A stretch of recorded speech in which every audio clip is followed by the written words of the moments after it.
Shikues nderuar, ju përshëndesim rikthyer sërish në TikTok ku do ndalemi ditën e sotme tek zhvillimet tashmë atë se çka po ndodh në lindjen e mesme dhe më pas do ndalemi edhe tek lidhjet e Serbisë me Rusin. Ndërkaq vetëm pak orë më parë nga shtëpia e bardhë Donald Trump deklaroi se SBA mund të largohen nga Irani brenda 2 ose 3 javësh, duke pretenduar se objektivat tashmë janë arritur dhe se madje ka ndodhur një ndryshim i regjimit në Teheran, por a është kjo një fitore e shpejtë apo nga ana tjetër kemi një iluzion të rrezikshëm që fshin ndoshta një përshkallëzim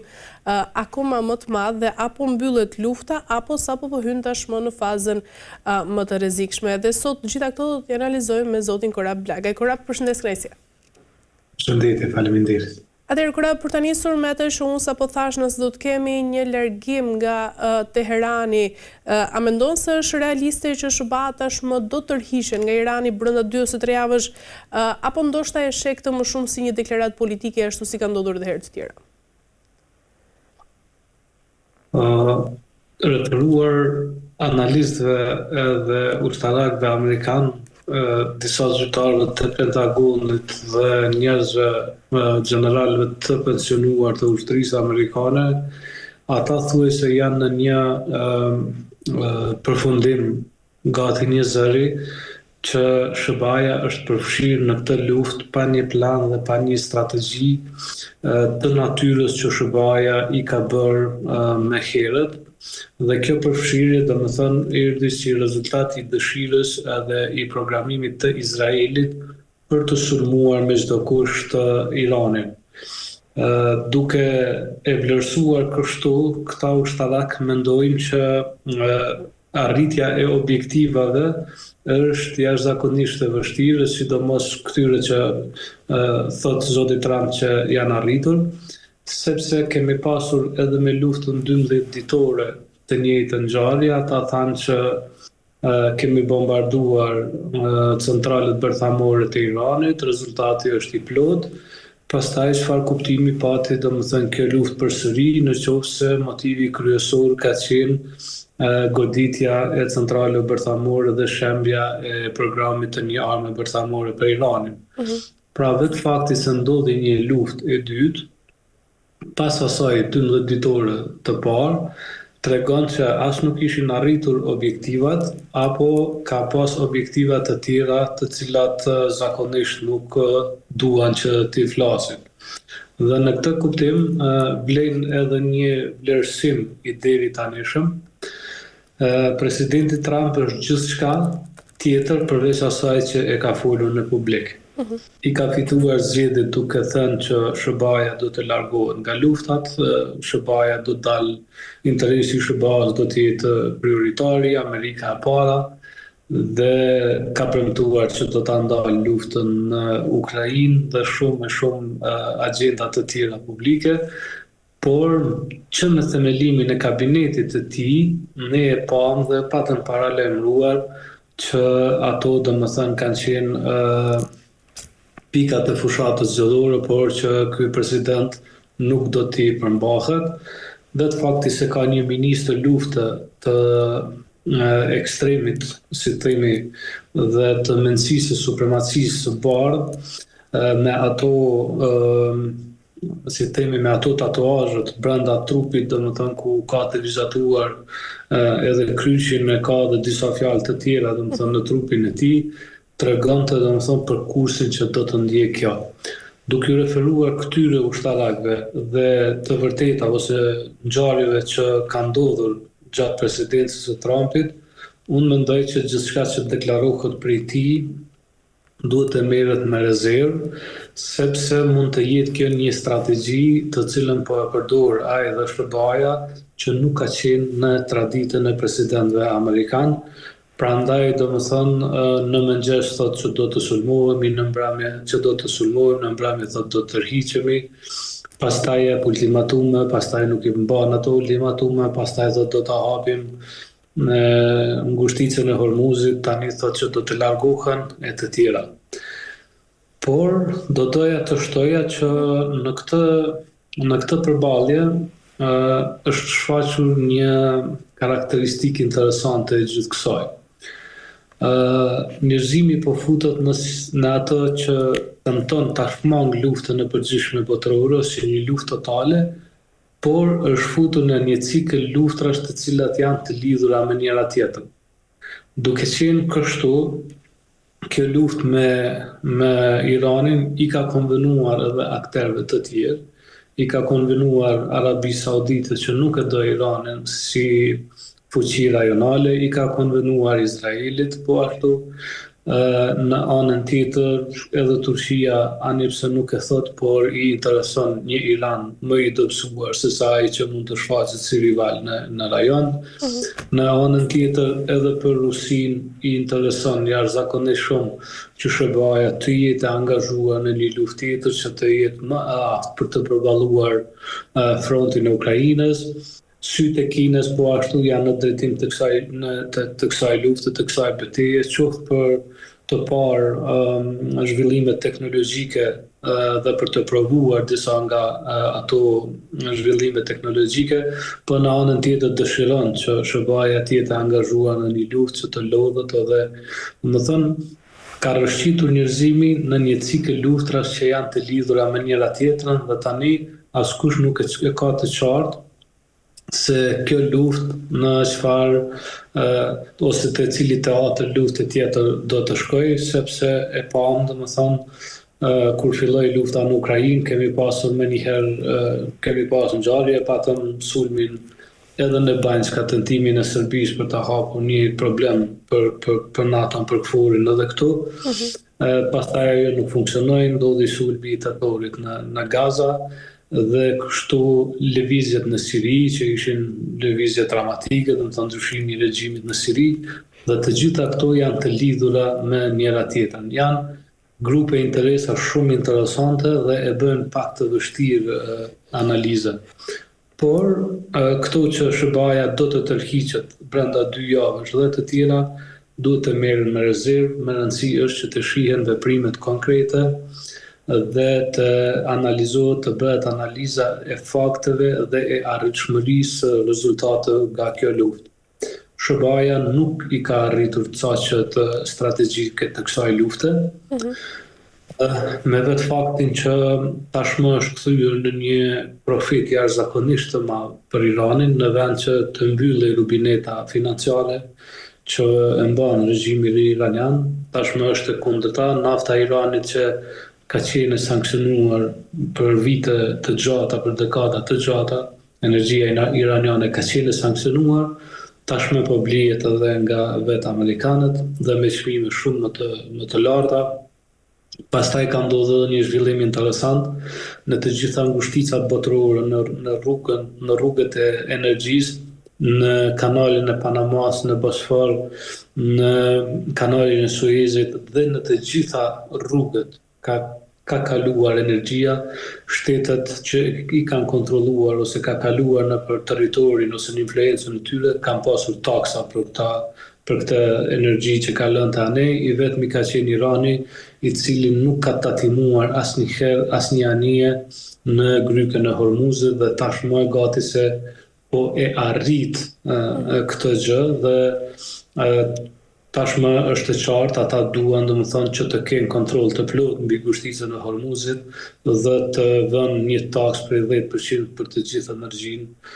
që ka lënë në për këtë ngushticë. Pra janë zhvillime të gjitha interesante që lidhen me njëra tjetrën dhe kërkojnë analiza të thelluara, të ngadalshme dhe unë mendoj që do të ishte mirë që të kishim grupe ekspertësh të lamive të ndryshme që bashkërëndojnë mendimet të tyre dhe analizat të tyre për t'ia bërë publikut shqiptar pak më të qartë se çfarë po ndodh, çfarë mund të ndodhë të tjera. Është e rëndësishme sepse analizat e kësaj natyre mund të ndikojnë jetën e publikut tonë. Unë pa ta bërë një shkrim para një viti, domethënë me sjelljen e presidentit Trump ndaj Zelenskit në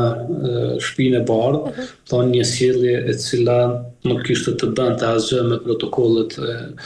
e mikpritjes të cilën jemi mësuar ta shohim në shtëpinë e parë në SBA, mikpritjen tradicionale që ata e bëjnë, më thënë ishte një poshtrim i drejt për drejt dhe një tentim për ta poshtruar dhe për ta ndikuar atë jashtëzakonisht shumë. Dhe unë me atë rast pa ta bërë një analizë që kjo është një përgatitje për ta sulmuar Iranin. Dhe në qoftë që sepse nuk ka qenë në traditën e luftave, më herët vrasja dhe rrëmbimi, vrasja, largimi i drejtuesve të këtyre. Ajo që duhet të potencohet këtu është që në qoftë se politika jonë do t'i shihte analizat tona ose analizat e njerëzve që të paktën i afrohen të vërtetave të ngjarjes, atëherë ne mund të kishim vlerë, mund të kishim rritur rezervat e naftës edhe në Shqipëri edhe në Kosovë, më thënë që të kishim të paktën naftë në rezerva të blera për 5-6 muaj, aqsa edhe për këtë lëvizje tjetër, dhe më thënë, e jo t'i nënshtrohet populli jonë, më thënë, vetëm për shkak se politikanët ta nuk janë të aftë dhe nuk duan të dëgjojnë këshillat e ekspertëve, të marrin vendime që do të lehtësonte jetën e shqiptarëve. Me sa pash në Shqipëri një litër naftë për momentin është rreth 2 euro, që është shumë e lartë në krahasim me të ardhurat e qytetarit shqiptar. Pra, këto analiza janë të rëndësishme të mblidhen ekspert me mendime të ndryshme për të dhënë analiza sa më të sakta dhe është po ashtu e rëndësishme që vendimarrja të ketë kujdes me këta zera sepse mund të ndikojë drejt për drejt jetën e qytetarëve tonë. Vlen të theksohet edhe një plan i vjetër të cilin e pati deklaruar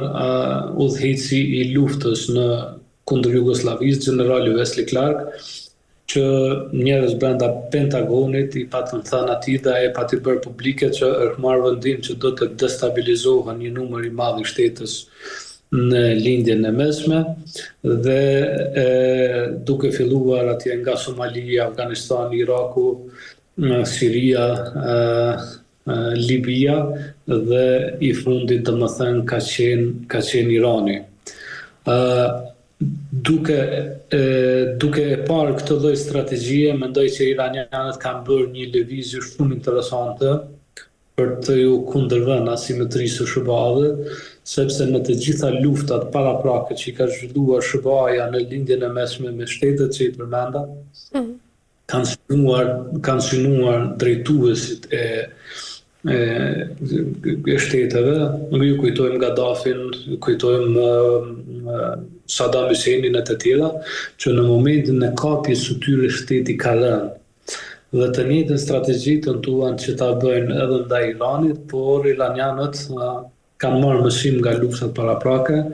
dhe udhëheqësia e tyre as nuk u fsheh, domethënë që të mbrojë prej një sulmi ose prej vrasjes së tyre, dhe e dyta domethënë kanë arritur të krijojnë mekanizëm shumë të lehtë të rizgjedhjes të drejtuesve pasues, qoftë në rangun e generalëve ushtarak, qoftë tek ata politik, dhe kjo e bën domethënë të vështirë atë synimin strategjik të Izraelit dhe të SBA-s për ta ndryshuar regjimin iranian. Pra, ky është një lloj, si themi, përshkrimi paraprak që e komplekson analizën tonë, por për të rikthyer edhe një herë te pyetja fillestare, unë mendoj që ne duhet të shohim veprimet, të analizojmë a janë arritur objektivat, sa larg janë arritur objektivat, duhet analizuar asimetria në betejë që iranianët shumë të zgjuar, domethënë po bëjnë një luftë asimetrike në të cilën një dron i $20,000 duhet të interceptohet dhe të rrëzohet duke shpenzuar rreth 16 milion euro ose 4 raketa të sistemeve amerikane dhe izraelite, që është një kosto dhe një asimetri jashtëzakonisht e lartë. Iranianët e kanë ndikuar këtë luftë duke i dhënë problemin të gjithë botës mbarë me koston energjetike, me koston e naftës dhe është i prekur absolutisht i gjithë tregu global. Po ashtu ka sulmuar të gjitha caqet ushtarake në lindjen e mesme, ushtri ose kazerma, si themi baza strategjike të SBA-s, radare të kushtueshme, dhe e ka thyer një herë për gjithmonë mitin që SBA-ja është në lindjen e mesme për t'i mbrojtur shtetet të tyre, veçanërisht Kuvajtin, shtetet aleate, kësaj Kuvajtin, Arabinë Saudite dhe të tjera, domethënë Katarin, Emiratet, e kështu me radhë, domethënë ata u përballën me sulme të drejtë të Iranit dhe e gjitha kjo domethënë ka shkaktuar një si themi një katastrofë në mendimin edhe në atë komfort zonën që ishte futur komplet gadishulli arabik me theks të veçantë bota arabe, e cila që nga vitet 70 deri me sot më thënë kanë një disproporcion të jashtëzakonshëm teknologjik. Ata kanë rënë prej mendimit që paguajmë dhe do të na mbrojnë,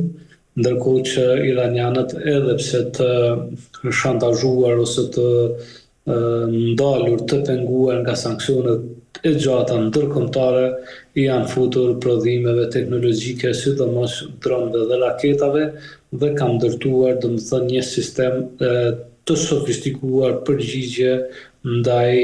çfarëdo agresori, përfshirë edhe Shtetet e Bashkuara,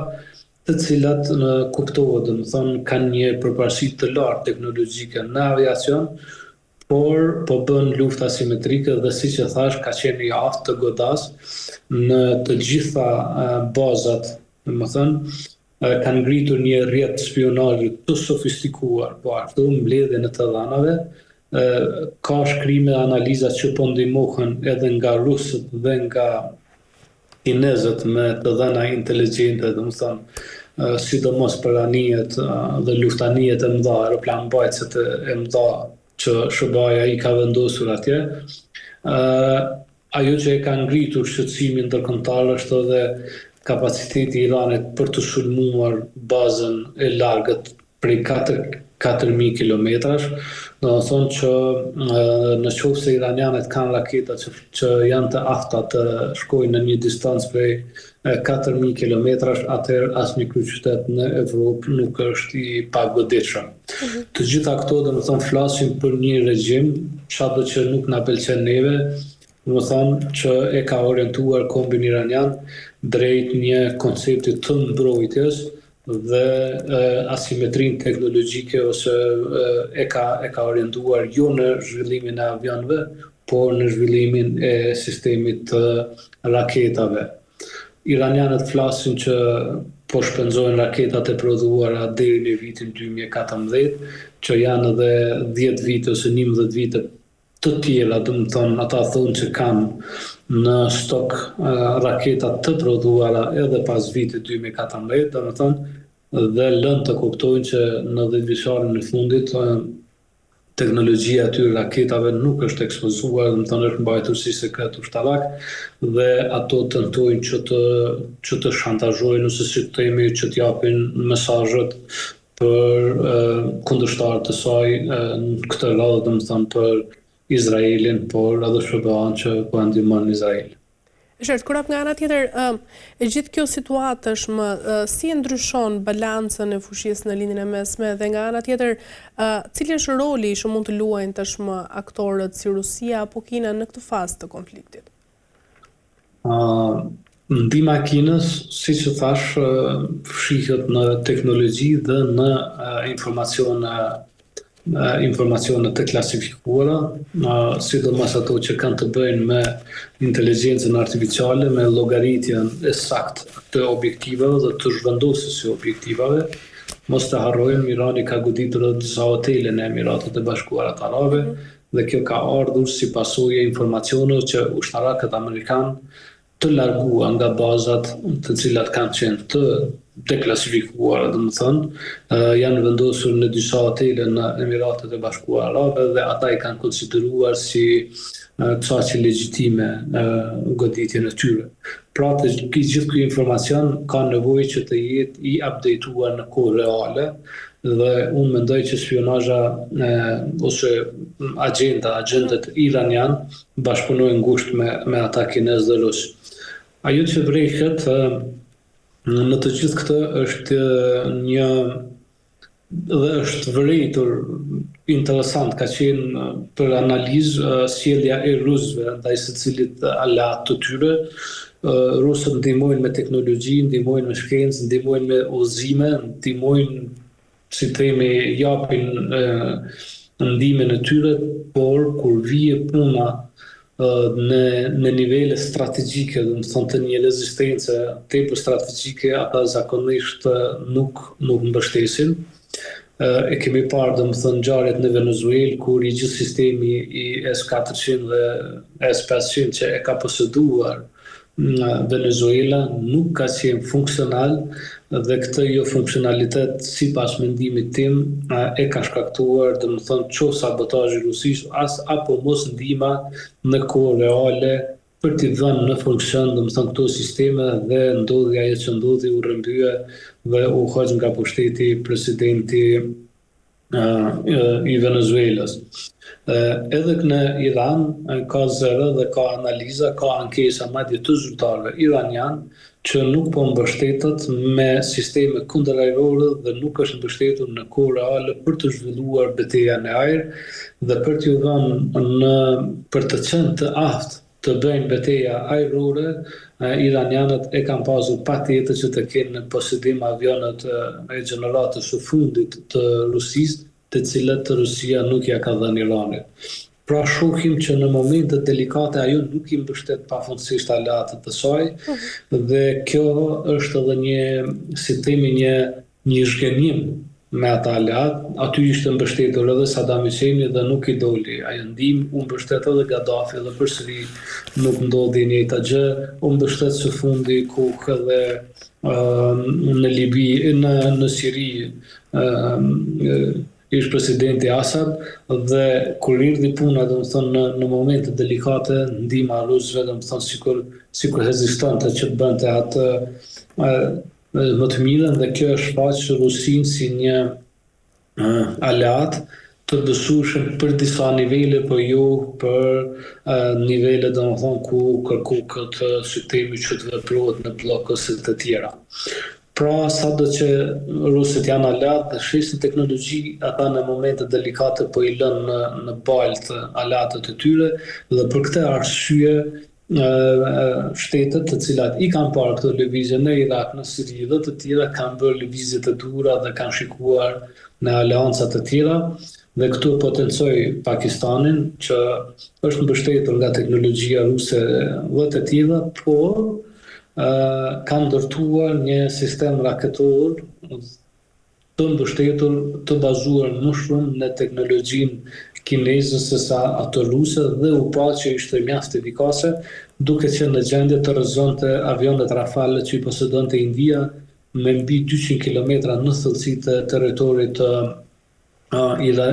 indian, pas që në gjendje fare që të futeshin në territorin e Pakistanit. Pra shtetet i modifikojnë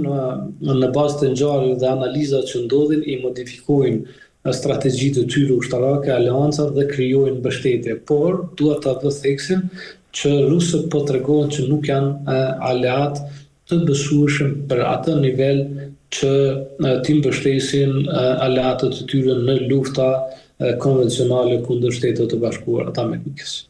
Kurap, në fund, mendon se kjo është tashmë një luftë ndoshta për sigurinë globale apo nga ana tjetër ka interesa strategjike midis palëve dhe kush mendon se do të dalë realisht fitues nëse nuk do të ketë një marrëveshje? Në aspektin strategjik, objektivat të Shteteve të Bashkuara të Amerikës janë që të kufizojnë ekspansionin kinez,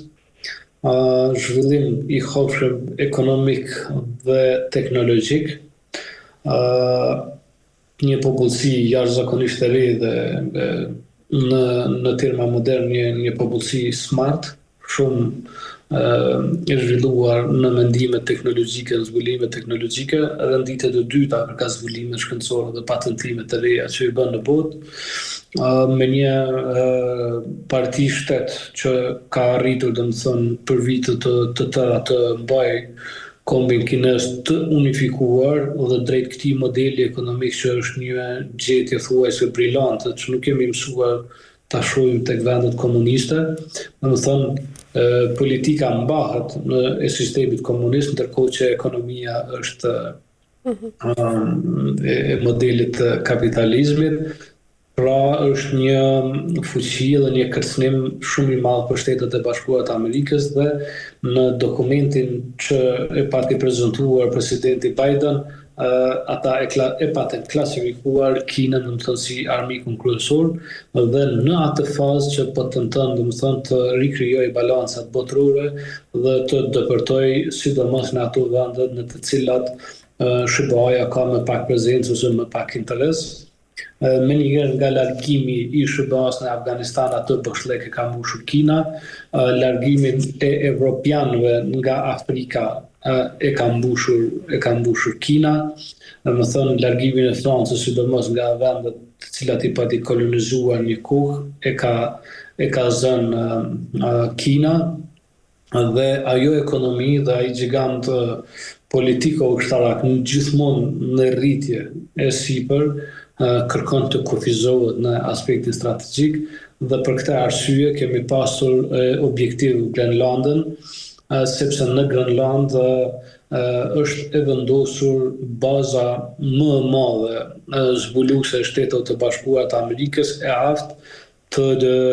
zbuloj çdo raketë që ngrihet dikun nga toka. Sepse atje patën synime domethënë të shkonin investimet kineze, e sidomos me ngritjen e temperaturave ku shkencëtarët presin që të hapen edhe disa rrugë ujore të reja dhe në Grenland mund të zbulohen ose mund të shfrytëzohen edhe mineralet të cilat deri tani kanë qenë të pazbuluara. Në dy kemi pasur lëvizje drejt kanalit të Panamas, të SBA-ve, domethënë një lëvizje agresive pa precedent. SBA-ja nuk donte në asnjë kusht që në Panama të kishte një primat kinez dhe u orientua në atë politikë. Mentre ka bërë një kufizim strategjik të energjisë së Venezuelës në drejtim të Kinës, sepse kjo ekonomi, domethënë ky ekspansion kinez ka nevojë sipas doktrinës amerikane që ti ndërpriten rrugët e furnizimit të energjisë. Dhe për këtë arsye të gjitha lëvizjet e mëdha, domethënë bëhen për shkak të saj, edhe u kufizua dërgimi i miliarda litrave të naftës Venezuelës në drejtim të Kinës. Por, prapë, ajo ngeli si themi për shkak se i ka diversifikuar burimet nga merë energjin, ajo kishte nevojë edhe për një blokadë të re që vinte nga kanali Hormuzit, sidomos nga ngushtica e Hormuzit, dhe në aspektin strategjik SBA-ja do që ekonomia kineze dhe ky gjigant i rrezikshëm për primatin botëror që të kufizohet. A është arritur në aspektin strategjik, unë mendoj që jemi herët për të folur, në Venezuelë po, në Grenland ka një rezultat të prekshëm SBA-ja, por sa i përket kanalit të Hormuzit, ngushticës së Hormuzit, kjo do kohë deri të qartësohen rezultate strategjike. Dhe përderisa këto rezultate nuk janë të qarta, unë mendoj që aty mund të vazhdohet lufta, mund të vazhdohen pengesat, sepse SBA-si intereson jashtëzakonisht që të ndodhë, domethënë, blokada e furnizimeve për Kinën. Tani, a do të përfundoj lufta? Kush janë përfituesit më të mëdhenj të kësaj? Unë mendoj që janë të lidhur. E ka shpjeguar më së miri Marxi, domethënë në studimet e tija që njerëzimi nuk mund të shmang luftat dhe është ajo xhiroja e fundit e kapitalit kur arrihen të gjitha objektivat dhe ngel kapital për të investuar më thënë, dhe nuk ka ku të investohet, atëherë fillojnë këto spekulimet të mëdha, do më thënë përgatitje e njerëzimit për të rëshqitur në lufta të reja, për të bërë shkatërime dhe për të filluar cikli i ndërtimit nga fillimi. Do më thënë, pavarësisht nga emancipimi, pavarësisht OKB-s që është krijuar për të penguar luftën, pavarësisht filozofive moderne demokracisë dhe shumë ngjarjeve zërave mendimtarëve botërore të tilla agjendave për t'i bashkuar kombët për të mos i lënë të shkojnë në lufta, prapse prapë po përfundojmë në lufta dhe janë interesante domethënë që të shihen të gjitha këto, por siç e thash, ka një mori të vende në përfitim dhe zakonisht luftat bëhen për të zgjidhur probleme financiare të cilat kanë qenë probleme të theksuara, sidomos ato të inflacionit, të zhvlerësimit të monedhave të tjera. SBA ka një armë strategjike në të gjithë këtë, ka fuqinë e dollarit, të cilën është e aftë dhe më tutje ta imponojë përmes forcës ushtarake. Dhe kjo tashmë dihet, domethënë Kina në tregtinë me Rusinë, as nuk mund të përdor rublën as juanin kinez, por atë tregti duhet ta bëjnë me dollarët amerikanë, domethënë ka një fuqi ushtarake SBA që i detyron të gjithë ta bëjnë tregti ndërkombëtare me dollarin. Prandaj mendoj që ka përfitime Irani pavarësisht shkatrimit ose në qoftë se nga kjo luftë ata kërkojnë tashmë garancione të përhershme që nuk do të sulmohen më dhe garancione që nuk do të sulmohen më nuk mund të jap as SBA, as Izraeli, as Rusia, as Kina, as kush, por ata me këtë kërkesë për garancion të përhershëm të sigurisë së tyre ose për qenë të garantuar që nuk do të sulmohen, po e kërkojnë moralisht përpara botës të drejtën për ndërtimin e armëve bërthamore. Pra, atë që ata e thonë, duam garancione që nuk do të sulmohen, në fakt është kërkesa legjitime sipas tyre, ose duan ta legjitimojnë para botës që kombi iranian ka nevojë dhe duhet të ndërtojë bombë bërthamore. E dyta, përfitimet e saj janë të zhbllokimi i sanksioneve që ka qenë për naftën, sidomos për naftën e Iranit, dhe në qoftë se iranianët mund të mendojnë që të kalojnë në bllokun perëndimor, që janë këto, ekzistojnë këto matematika, sado që ndoshta është pak herët të flasim që iranianët ose ky regjim do të tentojë të bashkëpunojë tash tutje me SBA-n, por nuk është edhe aq e çuditshme në qoftë se edhe iranianët të ndryshojnë kursin ashtu siç e ndryshoi Siria, që të kalojnë në bllokun perëndimor dhe të mos e furnizojnë ekonominë kineze me energji për ta sfiduar komplet randin botror.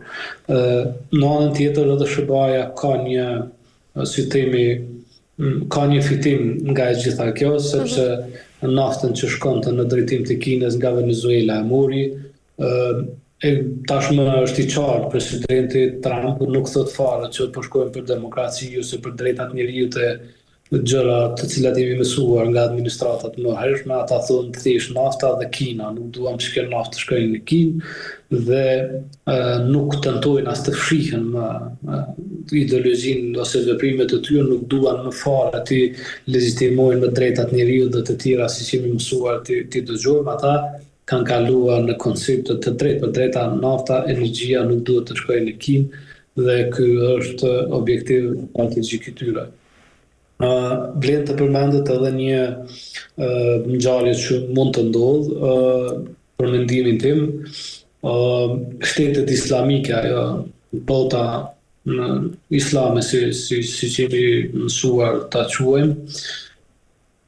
ka pasur një tronditje nga të gjitha këto zhvillime, sepse ka pasur investime marrëmendse të Arabisë Saudite në ekonominë dhe në industrinë ushtarake të SBA-ve dhe janë mira miliarda të paguara për ta mbrojtur Arabinë Saudite, mbrojtje të cilën SBA-ja nuk po jep. Pra ata do të ndalen për një moment dhe do ta rimendojnë strategjinë e tyre dhe tashmë ka zëra që Pakistani bërthamor me Turqinë industriale dhe me Iranin jo problematik të fillojnë një koncept të një NATO në modelin e NATO-s, dhe më thonë të krijojnë një koncept të NATO së vendeve muslimane, si të themi një pakt të vendeve muslimane dhe të ecet në drejtim të stabilitetit. Por është aktori kryesor që i pengon të gjitha këto, ai i cili edhe ka aftësinë të shkaktojë dhe të nxjisë lufta, të shkatërrojë edhe projekte globale, që është Izraeli, fuqia e të cilit në SBA po shihet, presidenti ose kryeministri që bëri luftë dhe gjenocid ndaj palestinezëve duke vrarë mbi 70.000 civil të papajshëm në mbi 40.000 fëmijë, më thënë në moshën 14 vjeçare, është duar trokitur në një ngjarje të paprecedent në Senatin Amerikan 58 herë nga senatorët amerikanë gjatë fjalimit të tij, ovacione që do t'i donte t'i kishte Enver Hoxha, do t'i donte t'i kishte Mao Zedongi, Tito, Stalini, figura do të thënë që kanë investuar për kultin e vetvetes ose kultin e individit, nuk i kanë pasur këto ovacione dhe kryeministri i Izraelit do të thënë i arriti këto në Kongresin Amerikan, në Senatin Amerikan. Pra, ndikimi i tyre është i fuqishëm dhe ata duan që le të rikonfigurohet bota si të doje, sidomos lindja e mesme, dhe nuk duan asnjë shtet të fuqishëm që mund ta sfidojë, më thonë, Izraelin. E keni parë, do të thonë, deklaratën e një zyrtarit të lartë të Izraelit që tha pas Iranit objektivi është Turqia. Do të thonë, është një shtet me ambicie dhe një mendësi, janë njerëz me ambicie tepër të mëdha, dhe morali i tyre në luftë është i atill që nuk pritojnë të vrasin, të godasin, të shkatërrojnë, të kundërshtojnë, të gjuajnë bomba, më thonë, të minojnë projekte, të ndalin zhvillime ekonomike, më thonë, e kanë dëshmuar, sidomos me gjenocidin që bën ndaj Gazës. Pra, të gjitha këto rikonfigurime që mund të ndodhin në lindjen e mesme nuk mund të bëhen pa Izraelin, më thonë. Dhe publiku shqiptar do ta ftoja që t'i rikthehet analizës së Enver Hoxhës për Izraelin, do të thonë një shkrim dhe një analizë në të cilën që në atë kohë ka qenë i Zotit, do të thonë ti përshkruaj lëvizjet e tij deri në këtë kohë dhe objektivat e tij, dhe unë e konsideroj një nga analizën më interesante që e ka bërë dikush për Izraelin, dhe do të doja që analistët shqiptarë t'i riktheheshin asaj libre dhe ta lexonin, do të thonë se si ka arritur në atë kohë të ketë një analizë që i qëndroj kohës dhe objektivat të cilat Izraeli po i mban deri tani. Qartë, Kora, ndërkaq për të mbyllur, do doja të ndalesha tek një tjetër çështje. Ka pasur një bisedë telefonike mes presidentit rus Vladimir Putin dhe atij të Serbisë Aleksandar Vučić. Pra këto sipas një njoftimi zyrtar nga Kremlini, dhe biseda është realizuar ndërkaq me iniciativën e palës serbe.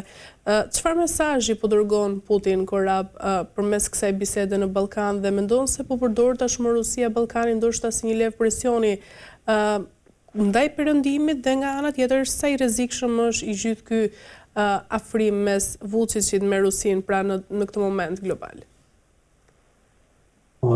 Strategjia e Rusisë është interesante dhe po zhvillohet me hapa interesant. Objektivi në 2030 i Rusisë është të ketë krijuar aftësi për të marrë një vendim për një luftë totale ndaj Evropës, pa SBA. Për të arritur këtë rezultat, ata kanë filluar një industrializim jashtëzakonisht të madh të ekonomisë së tyre në fushën ushtarake, dhe për të arritur objektivat e tyre, ata zhvillojnë një luftë hibride ndaj Evropës, një luftë psikologjike lodhëse dhe një luftë e cila i bën evropianët të mendojnë që Rusia i bën të gjitha këto për shkak se nuk ka kapacitete të bëjë një luftë konvencionale ndaj evropianëve. Lexova sot një raport të inteligjencës së Danimarkës që i kishte botuar një institut që merret me sigurinë dhe mes të tjera kishte dhënë një analizë të veprimeve të hap pas hapi që i ka ndjekur Rusia dhe që do t'i ndjek në drejtim të kësaj. Për këtë arsye, fronti i luftës hibride i Rusisë në drejtim të Evropës ka sidomos pikën strategjike të shëmbjes ose të largimit të SBA-ve nga NATO. Duke qenë se SBA-ja i ka dhënë sinjalet e para dhe po i përsërit zoti Trump. Madje në një moment edhe sekretari Rubio tha që u tha me evropianëve të na ndihmonin dhe nuk na ndihmuan atë çfarë kuptim ka NATO. Më thonë, ata synojnë në dy lëvizje në drejtim të NATO-s. Në një largimin ose një marrëveshje strategjike me SBA-n që SBA-ja të largohet nga NATO. Duke i detyruar shtetet evropiane që të mbahen në konceptin e NATO-s, por që janë të paktën 30 vite prapa në teknologji, sidomos në armët konvencionale për të bërë një luftë me Rusinë. Pra në qoftë se SBA-ja largohet nga NATO, shtetet evropiane dalin jashtëzakonisht të ekspozuara dhe të vonuara në zhvillimin ushtarak, dhe atëherë kjo i krijon Rusisë mundësinë e marrjes së një vendimi politik për të futur në një luftë të përgjithshme ndaj Evropës me objektiva gati 100 vjeçare. Ajo që është interesante është që ata tentojnë zakonisht nenin 5 edhe brenda NATO-s. Më thonë, edhe brenda këtyre shteteve të cilat janë këtu, ata synojnë nenin 5. Ju kujtohet që vetëm në kohën e fundit kemi pasur mbi 150 shkelje të hapësirës ajrore të NATO-s nga fluturakët, nga avionët, nga dronët, raketat e Rusisë. Më thonë, me pretekst të ngjarjeve që zhvillohen në Ukrainë, ata dhe më thonë, ko pas kohe e testojnë gatishmërinë e NATO-s. Dhe duke qenë se duan që të krijojnë një divergjencë, sidomos të pakti 5, të pika 5, ku shtetet obligohen të ndihmojnë njëra tjetrën, ajo po përgatitet që të sulmojë një shtet antar të NATO-s, domethënë brenda 3 viteve. Dhe unë mendoj që këtë do ta bëj. Sipas mendimit tim, rusët do të kalojnë në këtë sepse aty do të shihet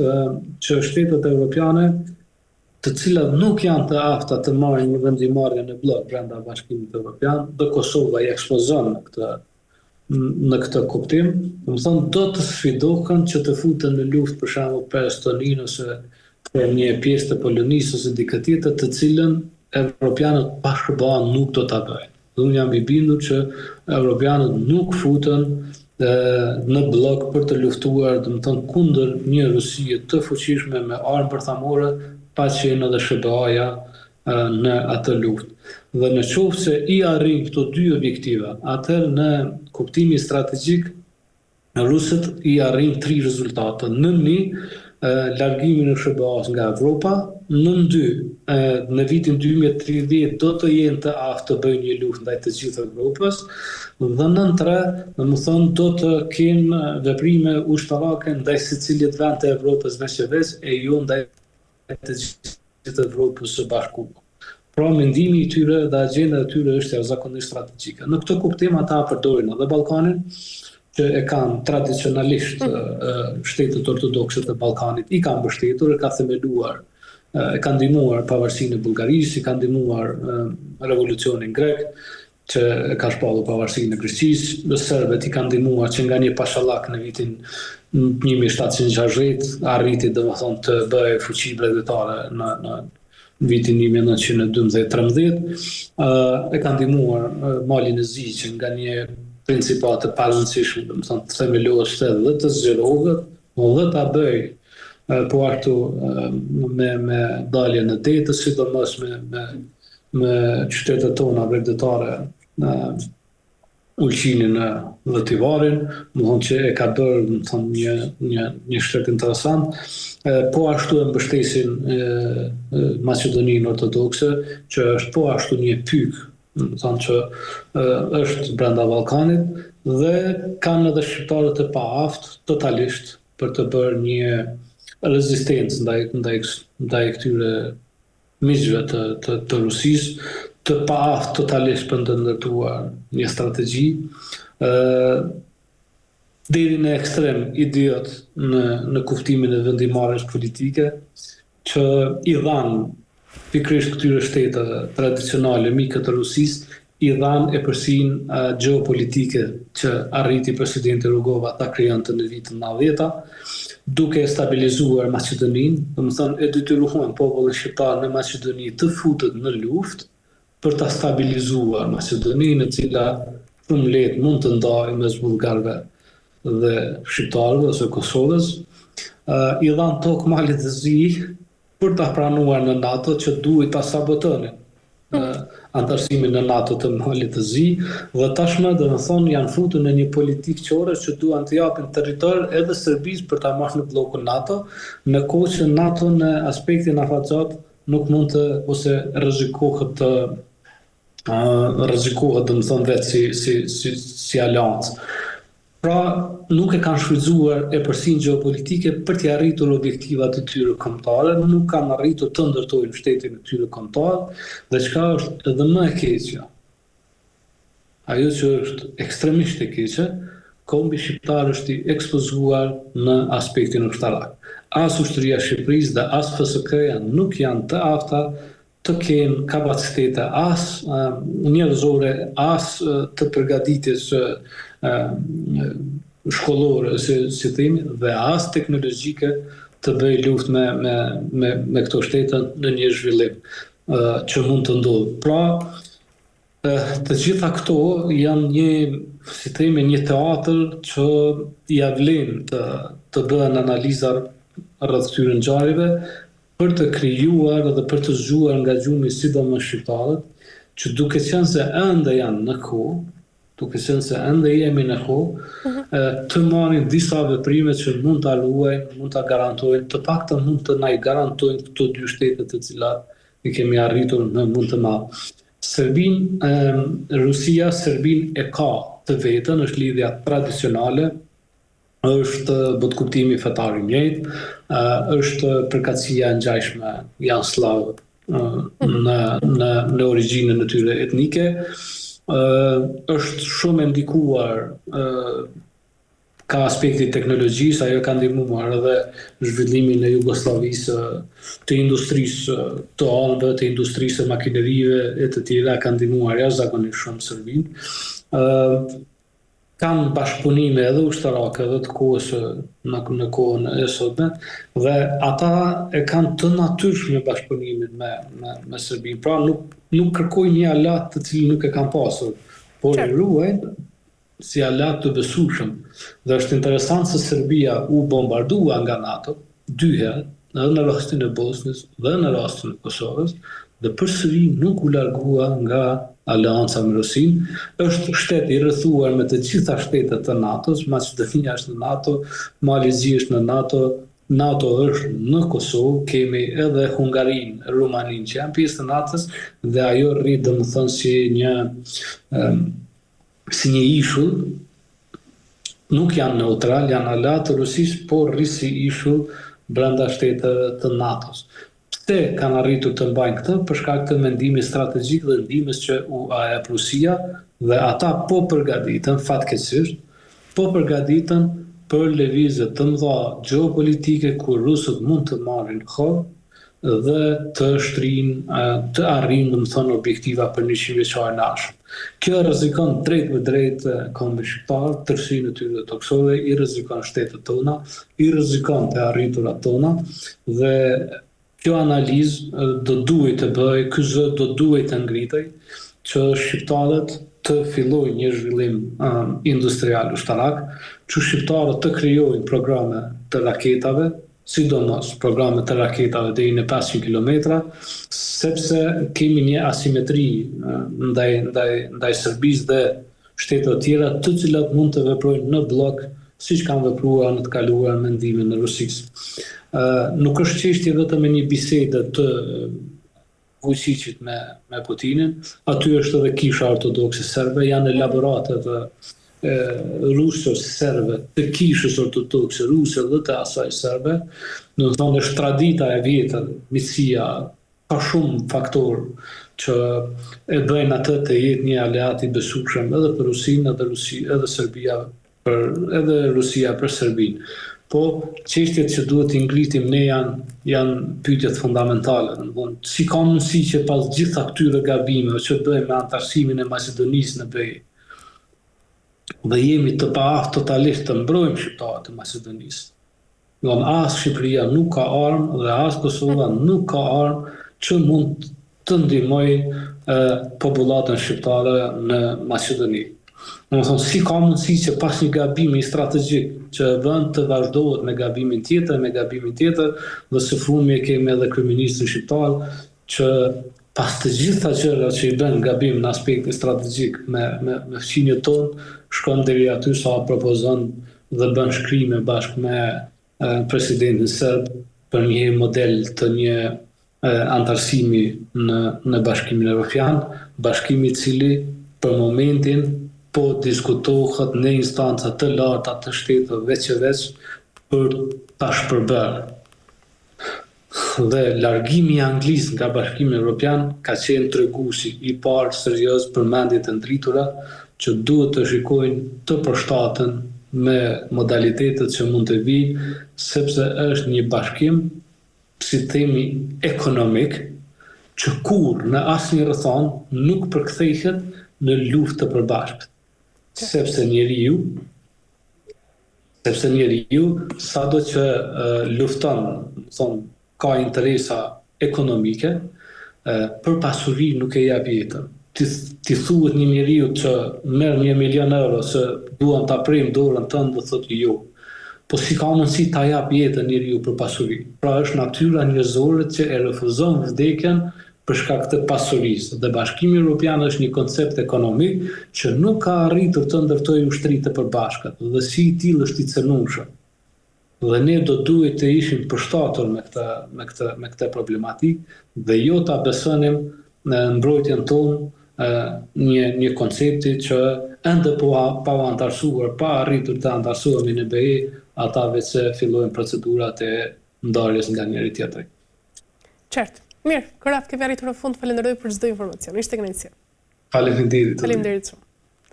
Mirë, të nderuar teleshikues, kemi arritur në fund të këtij emisioni dhe për ditën e sotme, bashkë do të shihemi sërish nesër, deri atëherë mirupafshim.